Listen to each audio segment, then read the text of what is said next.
মহাসভায় বক্তব্য রাখবেন 24-এর গণ-অভ্যুত্থানের সাহসী সন্তান, ঢাকা বিশ্ববিদ্যালয় ছাত্র সংসদ ডাকসুর সাবেক সমাজসেবা সম্পাদক, জাতীয় নাগরিক পার্টি এনসিপির সংগ্রামী সদস্য সচিব জনাব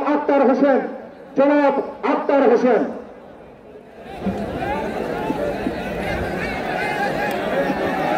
আসসালামু আলাইকুম ওয়া রাহমাতুল্লাহ। ইসলামী আন্দোলন বাংলাদেশ কর্তৃক আয়োজিত আজকের এই মহাসমাবেশে জাতীয় নাগরিক পার্টি এনসিপির পক্ষ থেকে সংহতি ব্যক্ত করছি।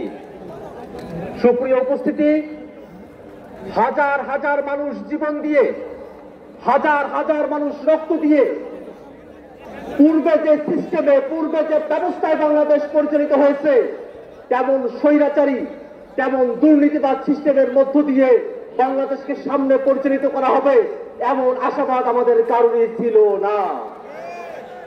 নতুন যে বাংলাদেশ, এই বাংলাদেশ নতুন ব্যবস্থায় পরিচালিত হবে, নতুন সিস্টেমে পরিচালিত হবে। নতুন বাংলাদেশে কোন দুর্নীতিবাজ, কোন চাঁদাবাজ, কোন টেন্ডারবাজের জায়গা হবে না।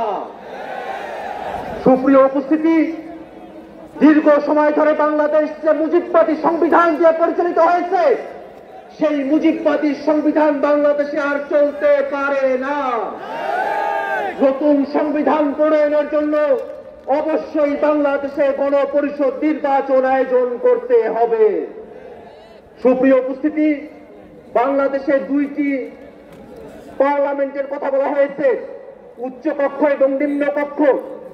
ইতিমধ্যে উচ্চ কক্ষের নির্বাচনে পিআর পদ্ধতিতে প্রতিনিধিত্ব নির্ধারণ করা হবে।